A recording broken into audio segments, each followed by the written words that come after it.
Hi, everyone. I'd like to share with you a paper that I recently presented at the 2024 EAAE ARCC conference at the Aarhus School of Architecture in Denmark. And you could find a link to the conference website and published paper in the description below. So in my experience of teaching architecture as well as architectural practice, I've noticed that there is a tendency towards an overly formalistic and image-driven approach to architectural design. And this observation is confirmed by scholars such as Juhani Palasma, who writes that formal and stylistic concerns dominate what he calls an ocular-centric approach to architecture. And this approach tends to neglect the bodily and sensorial aspects of space. And that contributes to a sort of detachment and alienation from the built environment. So the question that drives this research is, how can we teach a more experience-based, multi-sensory approach to the design of architecture? So a concept that can be helpful in this regard is atmosphere. German phenomenologist Hermann Schmitz describes atmospheres as effective powers of feeling, spatial bearers of moods. Atmosphere is that which relates the perceiving subject with the sensory qualities of the environment at a pre-reflective level, according to Gernot Böhme.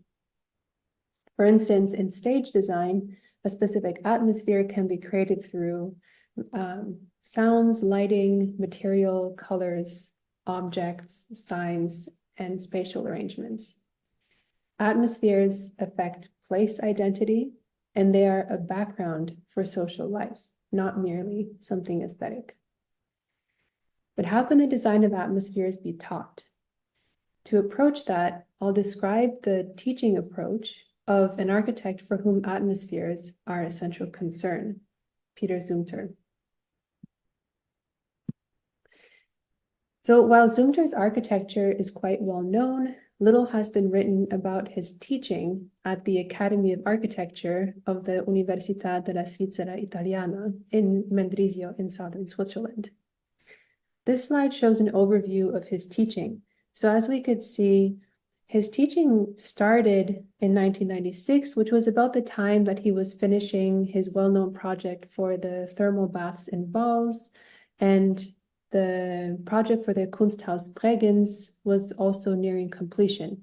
And it was during the period of his teaching that he completed the Swiss Soundbox project, the Columba Museum, the Bruder Klaus Chapel. And in these projects that happened during his period of teaching, there's an increase in large-scale material tests and models in the design process in his architectural office. And that actually corresponded with what he was teaching at the university, because representation practices and especially working with materials and models were central to his teaching. So in this presentation, I first introduce Peter Zumthor's teaching at the Academy, and then I describe three themes in his teaching. First, remembering atmospheres. Second, observing atmospheres. And third, imagining and building atmospheres. And then I'll conclude with 4 lessons for architectural pedagogy. So when the Academy of Architecture was founded in 1996 in the Italian-speaking Swiss canton of Ticino, Zumthor was invited to teach one of the 3 core design studios alongside 2 architects from the region, Mario Botta, who also founded the school and is its director, and Aurelio Garfetti. And this slide shows an overview of his teaching. And the records of Zumthor's teaching, on which this presentation is based, are in the Academy of Architecture archive. Unfortunately, almost nothing remains of students' physical work. However, student drawings and models are documented in over 4,000 slides. And there are also annual teaching reports put together by the assistants, as well as assignment outlines, reflections by the teaching team, and student descriptions of their work. There were also these 3 books that were published documenting the studios. Make It Typical, Ciao Chiasso, and Bauen am Rhein. I should also mention this dissertation written recently by Rafael Lorenz, and it was through him that I discovered these records of Zumthor's teaching. Atelier Zumthor taught design based on first-person sensory experience. One of the course outlines reads, "The students' abilities to perceive the world through their five senses was challenged in a conscious, phenomenological approach. The students' biography was examined scientifically. Their early experience with the constructed universe was recalled from their memory." And Zumthor later describes this method as scientific intuition. And it's a process of recognizing emotionally significant atmospheres and then dissecting and reassembling them to produce new ones. The first theme in his teaching that I'll address is remembering atmospheres. Zumthor has said, "Designing to me is probably more rediscovering than inventing.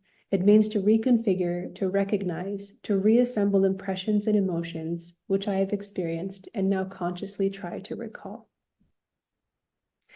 For the first year assignment, the personal construction module, for instance, each student chose a material that they either liked or disliked because of a personal memory from their childhood. And they used this material to build a block with standard dimensions, 36 by 18 by 18 centimeters. And the aim is that this block should evoke the qualities of their memory. So students, for instance, build blocks out of Lego, beeswax, comic books, matchboxes. And one student, for instance, recalled a memory of sitting in a padded down area behind their house in a field of grass. And so they built a block out of grass. But some blocks were deemed not to be precise enough. So for instance, one student spoke about a memory of the smell of wet asphalt. And this is one that I don't show here, but the asphalt block that they built was already dry when they were presenting it. And so it was not given full marks because of that. So this really shows this precision of dealing with sensory qualities of materials. And the first assignment of the following first-year cohort dealt with representing a remembered space. So the outline for this assignment, a space that looks at the landscape of my youth, reads, and I quote, "Our memory is rich in images. We find ourselves in a space, quietly looking at a landscape, or looking inside another space. We recall exactly the space where we were, and remember exactly the view, what we saw then, as if it was a multicolored image, or the scene of a movie. It has become an inner image that we can summon at any time," end quote. So students had to reproduce one of these personal images in a 1:20 scale model using primarily clay.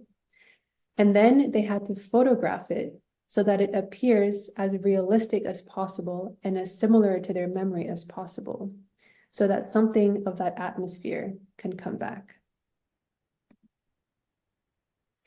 For this next assignment, students examined memories of so-called typical spaces, ones that remain impressed in our memory precisely because of their non-particularity. So typicity, the typical spaces, Zumthor writes, refers to the common properties in spaces like a kitchen or a greenhouse or a barbershop based on how these spaces are used despite the individual variations of spaces. And such spaces, according to him, are part of our collective memory. So for this assignment, students documented the atmosphere of a typical space by arranging 3 or 4 materials in a box, again, of standard dimensions, 35 by 45 by 25 centimeters. And examples of these kind of spaces that students documented were an U-Bahn wagon, shown with a black box, red imitation leather, a metal rod, and plastic imitation wood veneer, which would be the materials used in the U-Bahn. Another one represented a movie theater, shown with a black box containing pieces of linoleum, red velvet, so for the movie theater seats, and an acoustic panel. Or somebody else represented an apiary as a yellow box with earth, piece of thin copper, a pile of broken honeycombs and beeswax, and yet another student showed a living room. And this exercise suggests that if students compose atmospheres based on such typical spaces, that then their atmospheres might speak to a broader public. For this assignment, a miniature, students produced an image that captures the essential quality of a remembered place, in which the sun or rain was a determining component. So it could be a collage, a painting, a photo, or a real material, but the aim was to make it precise and concentrated, essential and minimal, as the assignment read. And so the images here, for instance, were a blurred roofscape seen through rain-covered glass, or framed chicken feathers, or a photo of light on the surface of water. Second theme, observing atmospheres. So when beginning a project, Zumthor says that he tends to observe the site to form an intuitive, emotional impression of its atmosphere. And his own site models use materials that capture this impression, with materials such as sand, coal, stone, clay, colored wax, and others. So similarly, Zumthor instructed his students to observe a village in the Italian province of Pavia, quote, with a childlike gaze, free from perceptual prejudices, end quote.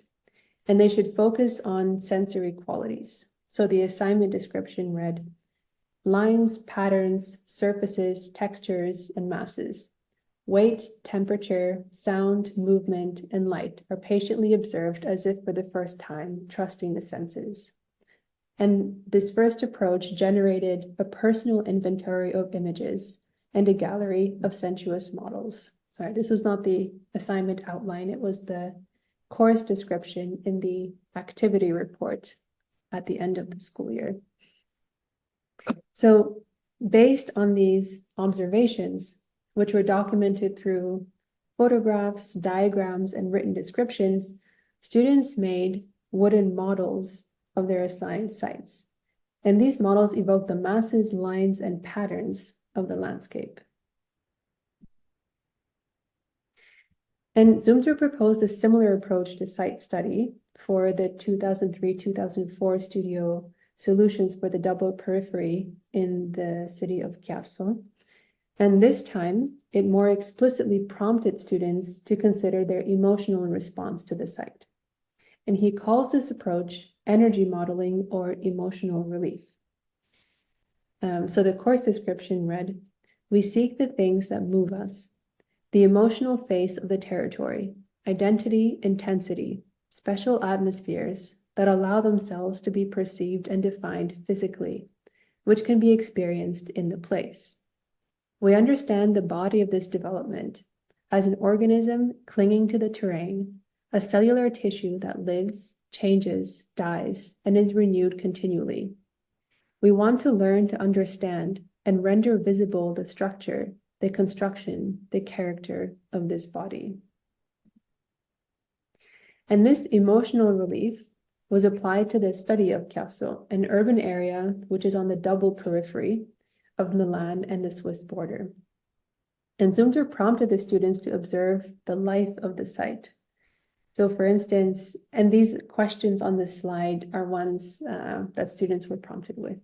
So for instance, where the crowded places are, the pedestrian passages, abandoned places, nightlife, also the physical sensorial aspects, such as where water can be heard, where there are enclosures, where the scars in the ground are, and what moves the students. For instance, where they feel small, their favorite roofs, the unique beauties of Chiasso, and what they find surprising. And based on these observations, they built models of the site using materials that emphasize their impression of it. For instance, clay, metal plates, and wire.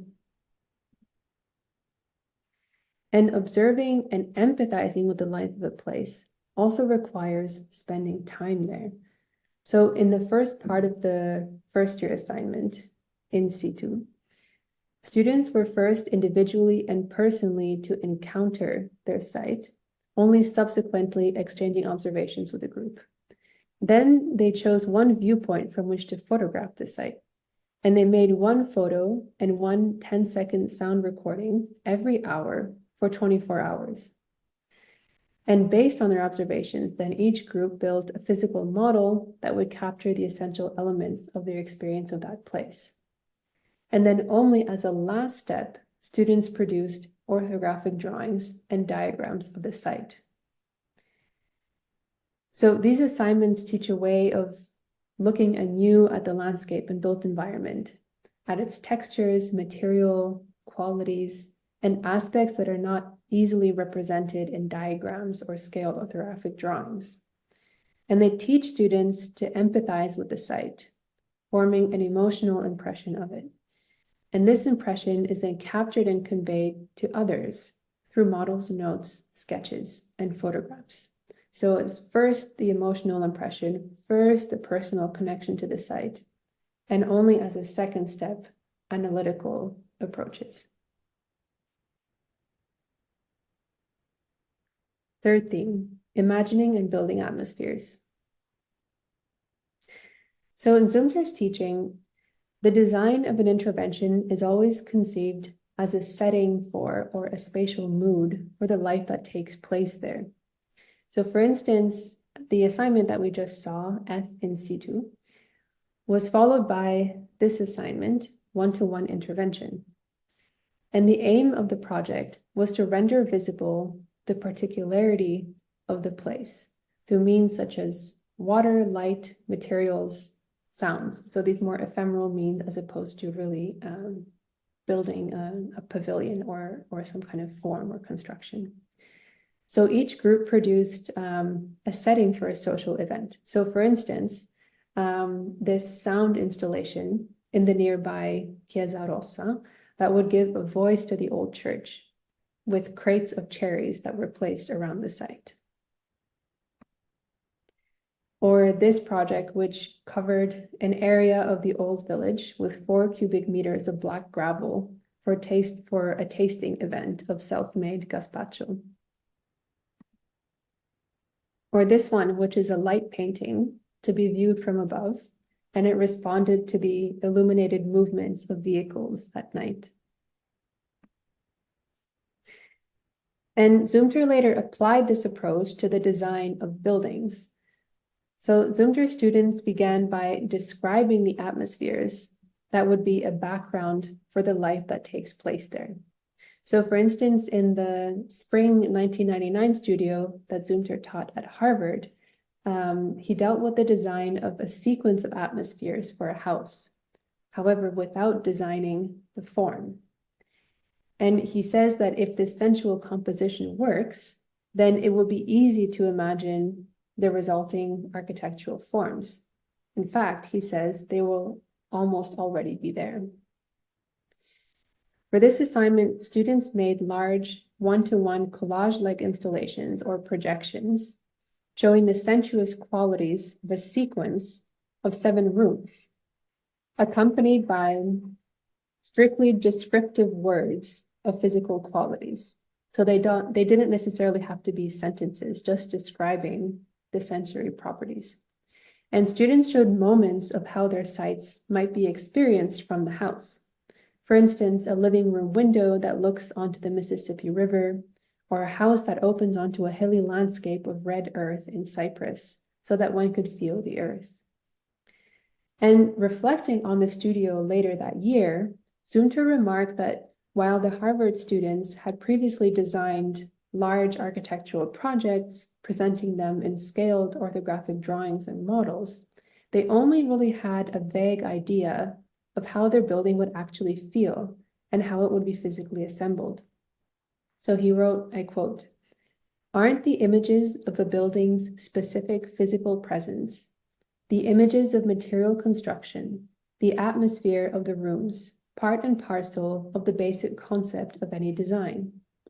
Doesn't an awareness of these things belong to the beginning and not the end of the design process?" End quote. And Zumthor continued this approach the following semester at the Academy of Architecture in Mendrisio for the fourth year assignment for a hotel. Students likewise began with describing envisioned atmospheres through photographs, collages, and written descriptions.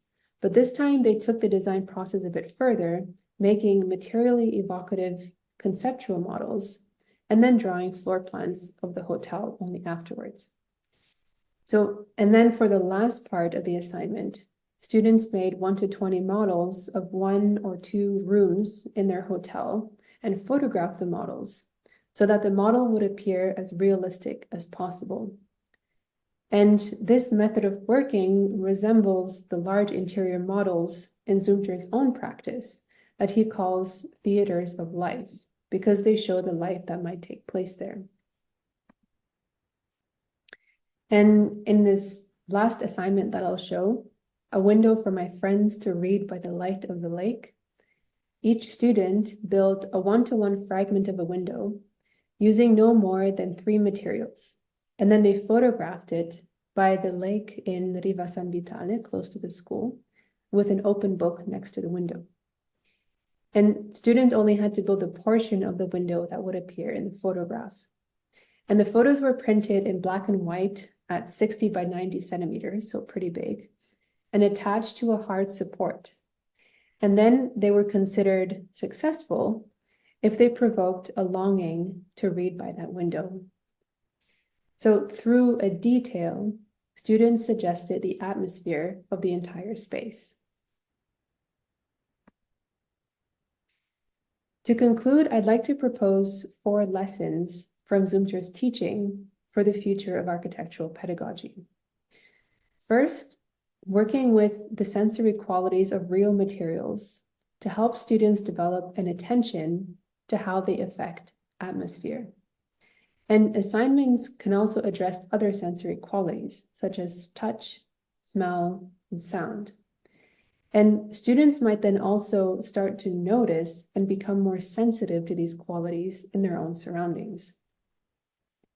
Second, starting from personal memories and felt experiences of atmospheres. This approach valorizes the diversity of student experiences and their everyday environments, which have also a collective dimension. And it complements references to images of canonical projects, an approach that students often use by looking at projects in ArcDaily or other websites. Also, atmospheres are experienced, first of all, emotionally and pre-reflectively, intuitively. So to design them, students first need to recognize their felt experience, trust it, and then seek critically to understand it. Third, forming a clear, sensuous image of the atmosphere at the beginning of the design process. And allowing this atmosphere to guide the emergence of form helps to prevent an overly formalistic and visual approach. And fourth, designing atmosphere as a background for social life, rather than as merely aesthetic or artistic qualities. So ultimately, these lessons can guide the collaborative designing and building of sensorially rich atmospheres that can attune people to the environment and give emotional significance to the life and activities that unfold there. Thank you.